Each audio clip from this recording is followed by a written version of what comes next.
Today we're going to dive into a critical decision that many home sellers make.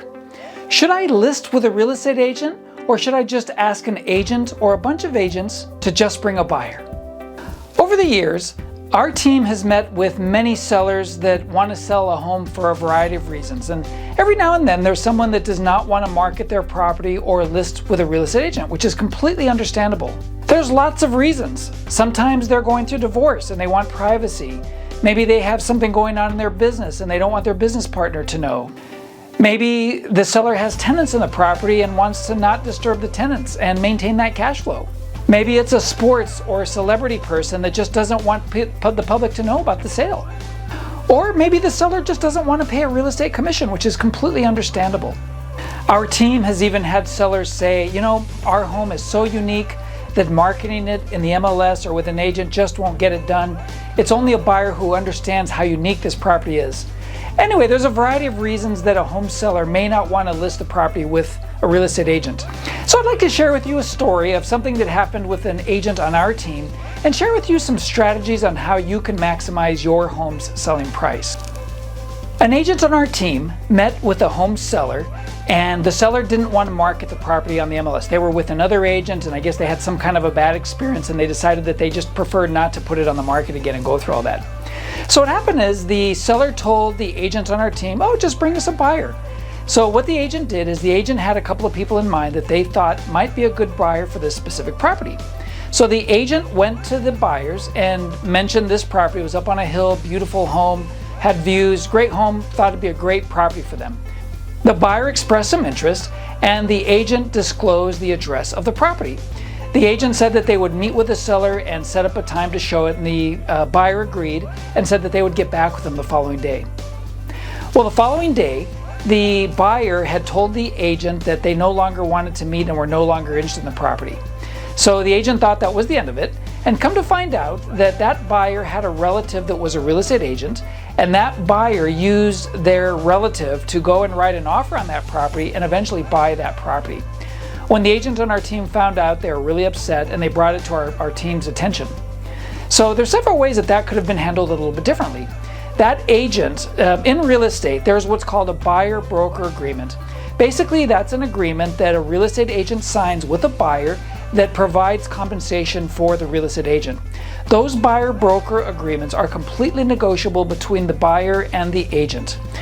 Typically, the way that those are structured is they typically will say that the agent is their exclusive representative within a certain geographical area and for a certain amount of time. There's also another document that a seller can sign with an agent called a single party show or a single party listing agreement. Typically, in most states, the way that those agreements work is that the seller will sign an agreement for a specific buyer, usually just one person, and then the seller will pay that agent a commission. So here's a challenge that many real estate agents may have. In order to have a single party showing, or show it just for one property, the agent would have to disclose that address to be sure that the buyer has interest. When the agent does that, there's risk to the agent because if they don't know that buyer very well, they don't know if that buyer is going to go directly to the seller or perhaps use another real estate agent. And so the agent can do a lot of work and then not get paid for that relationship that they made or that connection or that work to show that buyer that property. And so many times agents have a lot of difficulty letting their buyers know about a specific property. Something else that's really interesting to note is that real estate agents work with other real estate agents, and oftentimes they may know another agent in an area that may have a buyer in a certain area. The challenge here again is that agent that may have knowledge of a property cannot really disclose it to the other agents without risk of those other agents going directly to the seller. So these are just some of the challenges that an agent may have when promoting a property to just their buyers or just people in their database. Here are some other items to consider when you're going to sell a property and you might not want to list it with a real estate agent. If your property is unique, it's something that has an amazing view or certain characteristics or different features, the uniqueness of your property is precisely why an experienced real estate agent may be best for your property. Imagine if you tell a bunch of buyers, agents out there to go out and bring a buyer. How are they going to be presenting your property? Are they going to know the specific details and aspects of your home that make it special or unique? Are they really going to be able to get you the price that you're seeking if they really don't know that much about the property? A specialized agent that knows the area, that knows how to market the property, can not only promote the property in a single uniform strategy to present it in the best way, but that agent is also going to know how to screen potential buyers to make sure that it's being promoted to the right buyers that are going to pay the most amount of money for your property. Another item to consider is that real estate is very emotional. You know, when a buyer makes an emotional connection with the property, that's magical, and oftentimes that can supersede price. They can imagine what it'd be like living there, or looking at your view, or just being in the home. That really makes a big difference. And what our team does is, as part of the marketing, is that we try to create that emotion in the buyers to get them to take action, specifically to come and see the property and to write an offer. And when you have an agent representing your home, they can create the visualization tools to display and present your property in the best light to create that emotion. Here's something else to consider. Let's say you do tell a bunch of agents to bring a buyer, and that agent does bring a buyer. When they write that offer and they bring that buyer, who's representing your interests? It makes sense that if that agent knows the buyer, there's a good chance that that agent is going to be representing the buyer's interests. Who's going to represent your interest? How are you going to know when the contract dates are? Making sure that the buyers put their deposit in escrow, making sure that the contingencies are removed, knowing the contingency dates, navigating the escrow. Lots and lots of things can come up, and who's going to look out for your interest if an agent does in fact bring a buyer? When you ask agents to bring a buyer, you have very limited market exposure.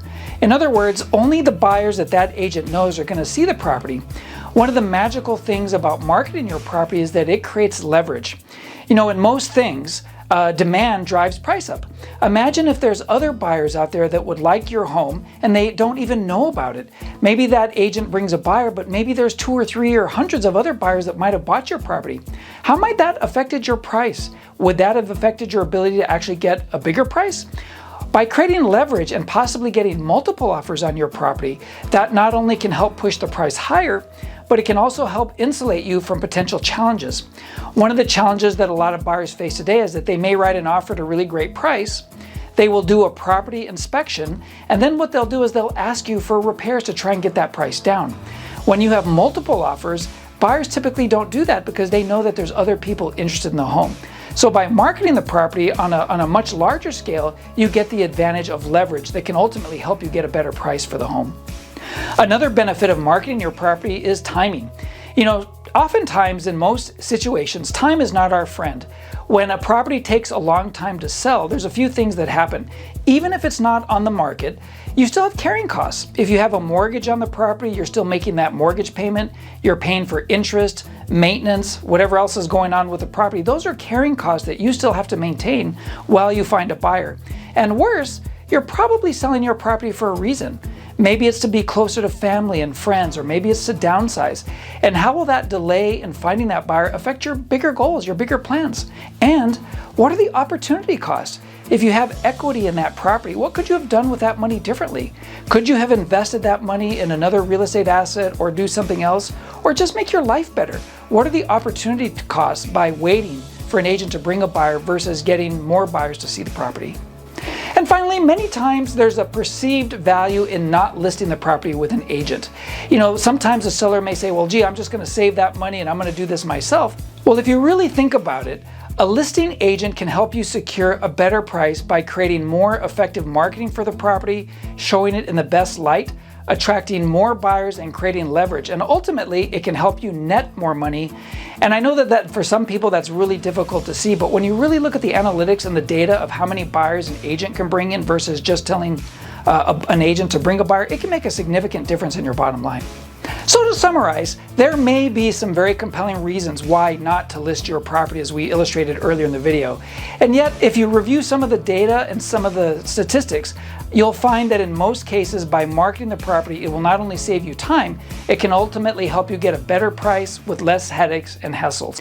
If you'd like to learn more about this and more creative strategies to market your property, please contact any member of our real estate team. Our team is here to help you, and we really would enjoy sharing with you some additional strategies. Please be sure to look at our website for other helpful videos that may help you in the marketing and sale of your property as well.